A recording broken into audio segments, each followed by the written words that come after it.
এই মুহূর্তে বন্যা পরিস্থিতির দিকে নজর রাখবো মূলত উত্তরবঙ্গে, কারণ একাধিক নদী ফুসছে, জল বাড়ছে, বৃষ্টির পূর্বাভাস রয়েছে। আর এদিকে মুখ্যমন্ত্রী মমতা বন্দ্যোপাধ্যায় আজ যাচ্ছেন, সামগ্রিক পরিস্থিতি তিনি কি আছে প্রশাসনিক বৈঠকও করবেন। তো প্রথমে উত্তরবঙ্গের পরিস্থিতিকে একটু জানার চেষ্টা করি। নারায়ণ আমাদের প্রতিনিধির সঙ্গে রয়েছেন সরাসরি এবং আমাদের সঙ্গে রয়েছেন রণজয়।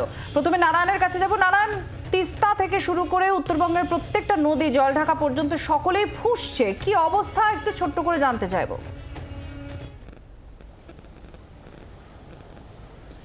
দেখো, প্রথমে বলে রাখি কিছুটা হলেও স্বস্তি নিঃশ্বাস, কারণ আজ সকাল থেকে বৃষ্টি নেই, রোদ ঝলমলে আকাশ রয়েছে বেশিরভাগটাই উত্তরবঙ্গ, বিশেষ করে দার্জিলিং, কালিম্পং, জলপাইগুড়ি জেলা, আলিপুরদুয়ার জেলা, কোচবিহার জেলায় কিছুটা হলেও স্বাভাবিক চিত্র। কারণ যে হারে বৃষ্টি পড়ছিল, যার ফলে পাহাড়ি সমস্ত নদীগুলো ফুলে ফেপে উঠেছিল এবং ইতিমধ্যেই বেশ কিছু জায়গায় কিন্তু শহর এবং শহরতলিতে জল ঢুকতে শুরু করেছিল। বন্যা পরিস্থিতি সবে শুরু হয়েছিল, তার মধ্যে আপাততভাবে স্বস্তির নিঃশ্বাস। এর পাশাপাশি বলে রাখি, জাতীয় সড়ক 10-এর বিভিন্ন জায়গায় ধস পড়ার ফলে কিন্তু আজও একইভাবে বিচ্ছিন্ন।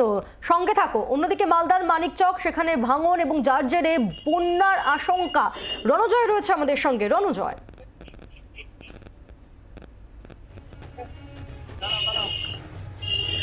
প্রথমে বলে রাখি যে মালদার যে পরিস্থিতি তা কিন্তু উদ্বেগজনক। মূলত মালদা মানিকচক ব্লকে এখনো পর্যন্ত 5টি গ্রাম পঞ্চায়েত কিন্তু এই এলাকার মানুষজন, প্রায় 1.5 লক্ষের বেশি মানুষজন গত 1.5 মাস ধরে জলবন্দী হয়ে রয়েছে।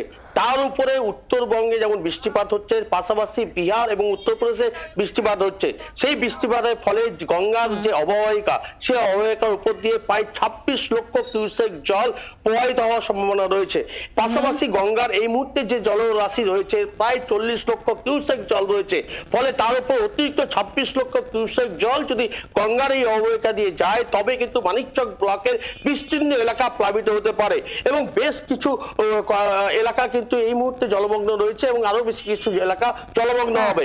পাশাপাশি ফুলার নদী, যেহেতু তিস্তা নদীতে পরিস্থিতি ক্রমশ শঙ্কার দিকে ইঙ্গিত করছে। আর এই পরিস্থিতিতে উত্তরবঙ্গে আজ সফরে যাচ্ছেন মুখ্যমন্ত্রী মমতা বন্দ্যোপাধ্যায় এবং আগামীকালই তিনি ফিরে আসবেন, অর্থাৎ একদিনে উত্তরবঙ্গ সফরে যাচ্ছেন মুখ্যমন্ত্রী মমতা বন্দ্যোপাধ্যায়।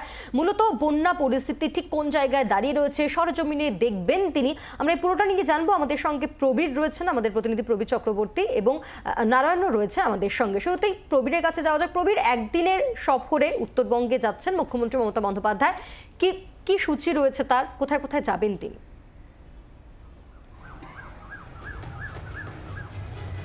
দেখো, দক্ষিণবঙ্গের পর উত্তরবঙ্গের পরিস্থিতি খতিয়ে আজকে উত্তরবঙ্গে যাচ্ছেন মুখ্যমন্ত্রী মমতা বন্দ্যোপাধ্যায়। কিছুক্ষণ পরে তিনি কলকাতা বিমানবন্দর থেকে রওনা দেবেন, বাগডোগরায় নামবেন এবং যেটা জানা যাচ্ছে যে আগামীকাল যে প্রশাসনিক বৈঠক করবেন উত্তরকন্যায়, যেখানে জেলা প্রশাসনের সমস্ত আধিকারিকরা থাকবেন, বিভিন্ন ক্ষেত্রে বিভিন্ন বিভাগের আধিকারিকরা থাকবেন এবং যারা জনপ্রতিনিধি রয়েছেন বিভিন্ন স্তরে, সমস্ত জনপ্রতিনিধিকে নিয়ে আগামীকাল উত্তরকন্যায় বৈঠক করবেন মুখ্যমন্ত্রী মমতা বন্দ্যোপাধ্যায় উত্তরবঙ্গের পরিস্থিতি নিয়ে। সেক্ষেত্রে কি কি করতে হবে, কি করণীয় নিজে খতিয়ে দেখবেন এবং জেলা প্রশাসনের সঙ্গে বৈঠক করে প্রয়োজনীয় নির্দেশ দেবেন মুখ্যমন্ত্রী।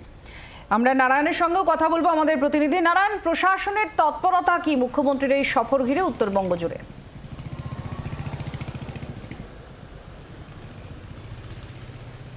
অবশ্যই দেখো, প্রশাসনিক তৎপরতা তুঙ্গে, কারণ মুখ্যমন্ত্রী সফর উত্তরবঙ্গ ঝটিকা সফরে আসতে চলেছেন। আজ বিকেল 4টে নাগাদ বাগডোগরা বিমানবন্দরে তিনি নামবেন, সেখান থেকে সড়ক পথে তিনি সোজা চলে আসবেন শিলিগুড়ি ফুলবাড়ির কাছে উত্তরকন্যায়। একটু কারেকশন করে দিই, প্রবীর যেটা বললো যে আগামীকাল মিটিং, সেই মিটিংটা আগামীকাল নয়, আজ বিকেল 5টা থেকেই প্রশাসনিক বৈঠক উত্তরকন্যাতেই হতে চলেছে এবং সেই মিটিং কিন্তু জেলার সর্বত্র উচ্চ আধিকারিক থেকে শুরু করে সর্বস্তরের মানুষরাই থাকার কথা রয়েছে, জেলার উচ্চ আধিকারিকরা থাকার কথা রয়েছে। মূলত পাহাড়ে দীর্ঘদিন ধরে জাতীয় সড়ক বন্ধ রয়েছে, দার্জিলিংয়ের বেশ কিছু জায়গায় ধস, প্রচুর মানুষের ক্ষতি হয়েছে। পাশাপাশি উত্তরবঙ্গে বন্যা কবলিত যে মানুষ, এই সমস্ত বিষয়, তার পাশাপাশি আরেকটি বিষয় রয়েছে উত্তরবঙ্গ মেডিকেল কলেজের যে বর্তমান যা পরিস্থিতি, সেই সব নিয়ে কিন্তু মিটিং করতে চলেছে মুখ্যমন্ত্রী মমতা বন্দ্যোপাধ্যায়। এবং মিটিং শেষ হলেই সকলের নজর থাকবে যে কি হয়, কি আলোচনা হয় মুখ্যমন্ত্রীর বৈঠকে, কি জানতে চান, কি ব্যবস্থাপনা থাকে প্রশাসনের। বাংলার আওয়াজ, বাঙালির আবেগ, জি 24 ঘন্টা।